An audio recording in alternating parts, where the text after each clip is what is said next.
নমস্কার, সবাই কেমন আছেন? আশা করি সবাই ভালো আছেন। আমিও বেশ ভালো আছি। আজ আবার একটা নতুন রেসিপির ভিডিও নিয়ে আমি আপনাদের সামনে চলে এসেছি। তো দেখতেই পাচ্ছেন, প্রথমে কিছুটা ময়দা নেওয়া হয়েছে এবং ময়দার মধ্যে কিছুটা কালো জিরে আর দেওয়া হয়েছে একটু সামান্য নুন আর একটু সাদা তেল। তারপর অল্প অল্প করে জল দিয়ে একটা ডো বানাতে হবে। দেখতেই পাচ্ছেন, আর এই ডোটা কিন্তু খুব নরমও না, খুব শক্ত না, একদম মাঝারি মাপের একটা ডো বানাতে হবে। এবং এই ডোটা থেকে কিছু আমরা লেচি বানিয়ে নেবো। দেখতেই পাচ্ছেন, আমি 5টা লেচি বানিয়ে নিয়েছি। এরপর এইটা আমরা যেমন রুটি বেলা হয় সেই রকম রুটি বেলতে হবে, কিন্তু রুটিটার মতন অত পাতলা বেললে হবে না, একটু মোটা মোটা মোটা করে এটা বেলতে হবে। বেলার পর তারপর ছুরি দিয়ে এটা কিন্তু আস্তে আস্তে পিস পিস করে কেটে নিতে হবে। এটা আসলে কি বানানো হচ্ছে বলুন তো? এটা হচ্ছে বাসে বা ট্রেনের মধ্যে আমরা যে খাস্তা কাঠি গজা পাওয়া যায়, সেই কাঠি গজা বানাচ্ছি, যেটা আমরা যদি বাড়িতেই বানিয়ে ফেলি সহজ পদ্ধতিতে তাহলে তো আরও ভালো হয় না?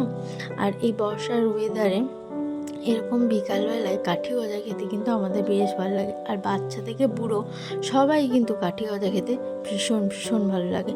তো গুড়ের কাঠি গজা আমি বানাচ্ছি, আসলে চিনির নয়, এটা সম্পূর্ণ গুড়ের কাঠি গজা বানানো হচ্ছে এবং খুব সহজ আর সিম্পল পদ্ধতিতে। তো আপনারা দেখতেই পাচ্ছেন যে লম্বা লম্বা করে এইগুলোকে ছুরির সাহায্যে কেটে নেওয়া হলো। তো কাঠি গজা এমনি একটু লম্বা লম্বা হয় আর বেশ সুন্দর খেতে হয়। বাসে ট্রেনে তো একদম ভীষণ বিক্রি হয়, ভীষণ ভালো লাগে। তো এই যে আমরা এটাকে সুন্দর করে একটু বড় বড় করে লম্বা লম্বা করে কেটে নিচ্ছি। আর অবশ্যই যেটা বেলবেন কিন্তু খুব পাতলা বেলবেন না, একটু মোটা করে বেলার চেষ্টা করবেন। এই যে আমাদের সমস্ত কাঠি গজার এগুলো কিন্তু কাটা হয়ে গেছে। এরপর কড়াইয়ের মধ্যে পরিমাপ মতন তেল গরম করতে হবে। তেলটা যখন গরম হয়ে যাবে তখন আস্তে আস্তে এই গজাগুলোকে তেলের মধ্যে ডিপ ফ্রাই করে নিতে হবে এবং যথেষ্ট ভালোভাবে কিন্তু এটাকে ডিপ ফ্রাই করে নিতে হবে। এটা কিন্তু খুব ভালো করে, একদম খুব হাই ফ্লেমে না, আবার খুব মিডিয়াম মানে লো ফ্লেমে না, মিডিয়াম ফ্লেমে এটাকে কিন্তু ভাজতে হবে। যদি তুমি হাই ফ্লেমে ভেজে ফেলো তাহলে এটা ভেতরটা কাঁচা থাকবে, ওপরটা লাল হয়ে যাবে। আর একদম লো ফ্লেমে ভাজলে কিন্তু এটা লাল হতে বেশ অনেকটা সময় লাগবে। তাই মিডিয়াম ফ্লেমে এটা খুব আস্তে আস্তে খুব ভালো করে ভেজে ফেলতে হবে। এবং যত সুন্দর ভাজা হবে এই কাঠিটা কিন্তু তত বেশি খাস্তা আর মুচমুচে হবে।